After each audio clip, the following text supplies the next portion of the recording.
بسم اللہ الرحمن الرحیم۔ خدا بخش گاؤں کی مسجد میں امام تھا، وہیں اس نے ایک مدرسہ بھی کھول رکھا تھا جہاں دن میں چھوٹے چھوٹے بچے اس سے قرآن پاک پڑھنے آتے تھے اور رات کو لوگ دین کی باتیں سیکھنے آتے تھے۔ اسی طرح وہ اپنی رزق روزی سے بے نیاز قناعت کی زندگی گزار رہا تھا۔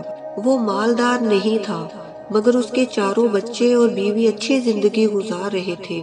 اس کی زندگی میں روزانہ کچھ ایسی تلخ گھڑیاں بھی آتی تھیں کہ وہ زندگی سے بیزار سا ہو جاتا۔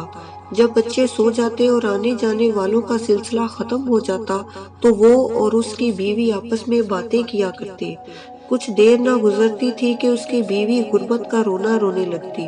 خدا بخش سے روز کہتے، گاؤں میں آپ سے کم علم رکھنے والے اچھی زندگی گزار رہے ہیں اور عزت سے زندگی بسر کر رہے ہیں، غربت کے اسیر ہیں۔ خدا بخش سوچنے لگتا کہ کیا کوئی ایسی صورت ہو سکتی ہے کہ میں مسجد مدرسہ چھوڑ کر زمینداری کرنے لگوں اور زمینداروں کی طرح عیش کی زندگی بسر کرنے لگوں۔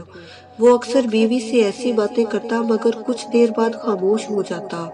وہ اکثر اس سے کہتا، اللہ تعالیٰ نے اچھی خاصی آمدنی دی ہوئی ہے، میرا پیشہ شریفانہ ہے اور اپنے علم کی وجہ سے گاؤں میں بڑی عزت ہے۔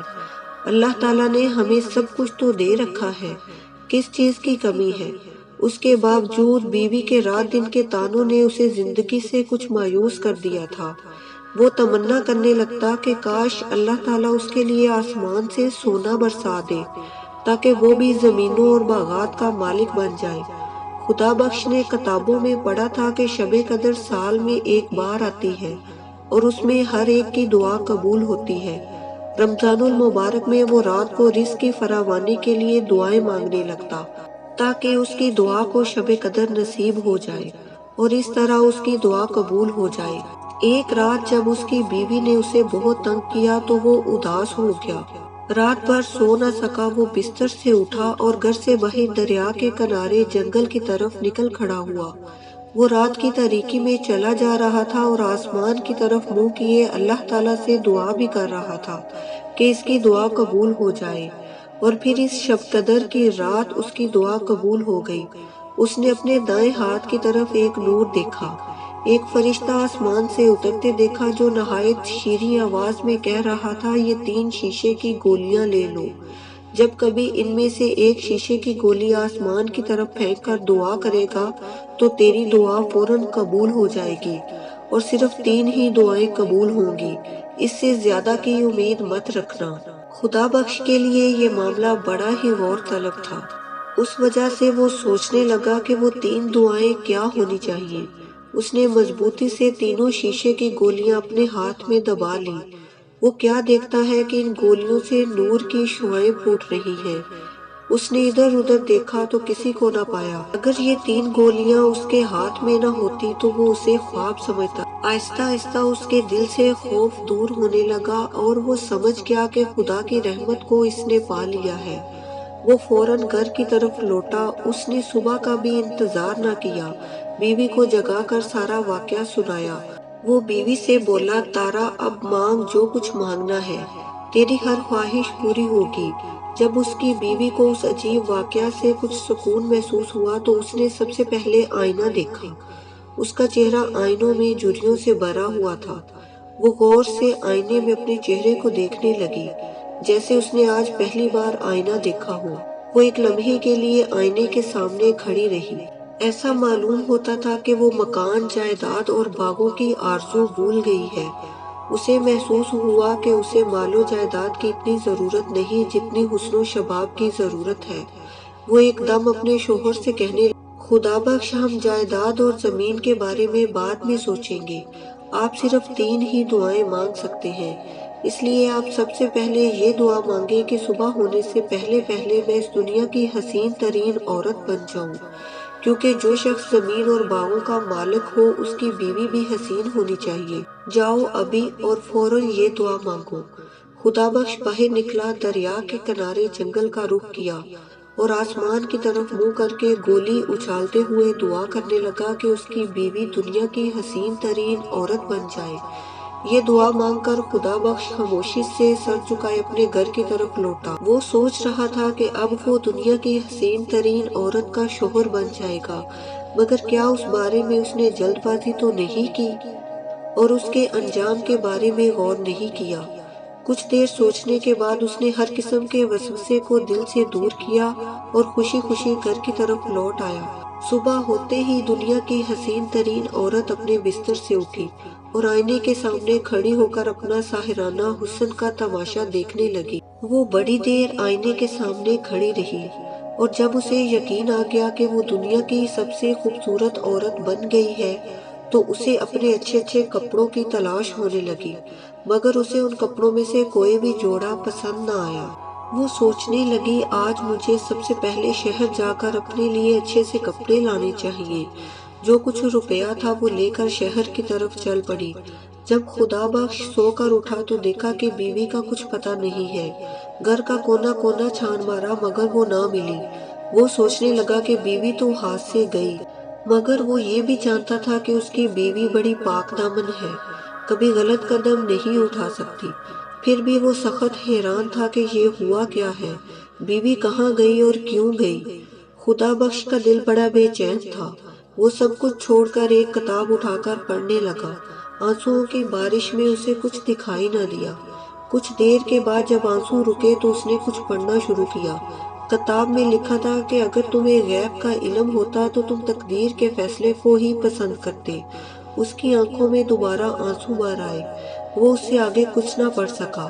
اس کے دماغ میں چکر سے آنے لگے۔ معاملے میں نہ پڑتا جس کے انجام سے اسے کچھ خبر نہیں تھی۔ وہ کچھ دیر تک اپنے آپ کو کوستا رہا، پھر دل میں کہنے لگا افسوس میں نے اللہ تعالیٰ کی رضا کو چھوڑ دیا اور لالچ میں آ کر چھلانگ لگا دی، جس کا انجام شرمندگی ہے۔ ساتھ والے کمرے سے چاروں بچوں کے کھیلنے کودنے کی آوازیں آئیں تو وہ اپنی گہری سوچوں سے بیدار ہوا۔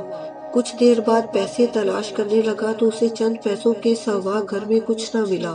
وہ افسردہ سا ہو کر کونے میں بیٹھ کر سوچنے لگا۔ دوپہر کے وقت اچانک گھر کا دروازہ کھلا اور اس کی بیوی اچانک اندر آئی۔ گھر میں داخل ہوتے ہی اس نے برقع اتارا اور آئینے کے سامنے کھڑی ہو گئی اور اپنے نئے کپڑوں اور زیورات کو دیکھنے لگی جنہیں وہ شہر سے خرید کر لائی تھی۔ خدا بخش کی نظر بیوی پر پڑی تو وہ سب کچھ سمجھ گیا۔ جب وہ قیمتی لباس پہن کر آئینے کے سامنے کھڑی ہوئی تو مسکرائے بغیر رہ نہ سکی۔ آج سے آپ ملکہ حسن کے شوہر بن گئے ہیں، اور ہاں آپ نے میرے جوڑے کی تعریف نہیں کی، نہ میرے زیورات کی داد دی ہے۔ وہ کچھ دیر سوچنے کے بعد بولا بھائی بڑا خوبصورت جوڑا ہے، آج تم نے نہ ناشتہ کیا نہ جھاڑو دی، کیا بات ہے؟ وہ اس کی بات کاٹ کر جھٹ سے بولا اے بڈھے، یہ نرم و نازک ہاتھ کوئی برتن دھونے کے لیے ہے؟ جا کہیں سے کام کرنے والی نوکرانی لے کر آؤ۔ افسوس تو نے اس حسن کی کچھ قدر نہیں کی۔ یہ جسم نرم و نازک گدوں کے لیے ہے یا تیری روٹیاں بنانے کے لیے؟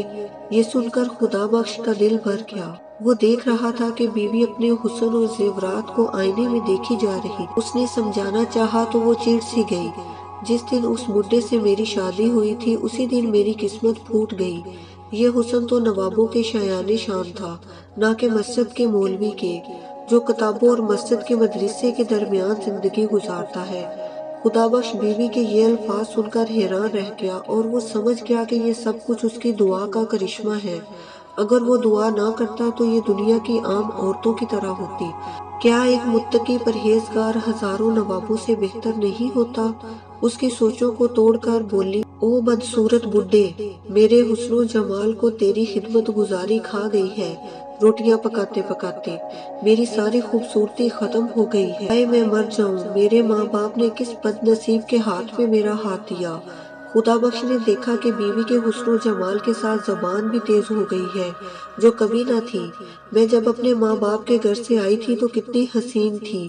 وہ دوبارہ بولی اس مولوی نے میری صحت اور جوانی کو داغ لگا دیا۔ رات دن خدمت کرتے کرتے تھک گئی ہوں اور اب اللہ تعالیٰ نے مجھے صبر کا پھل دیا ہے۔ کمبخت جل گیا ہے میرے حسن سے، کہتا ہے روٹیاں پکاؤ برتن دھو، اسے بھی تو شرم نہیں آتی ایسی حسین عورت سے یہ بات کہتے ہوئے؟ کیا ایسے حسین ہاتھ برتن مانجنے کے لیے ہیں؟ نہ بابا نہ، اب تو کام مجھ سے نہیں ہوتے۔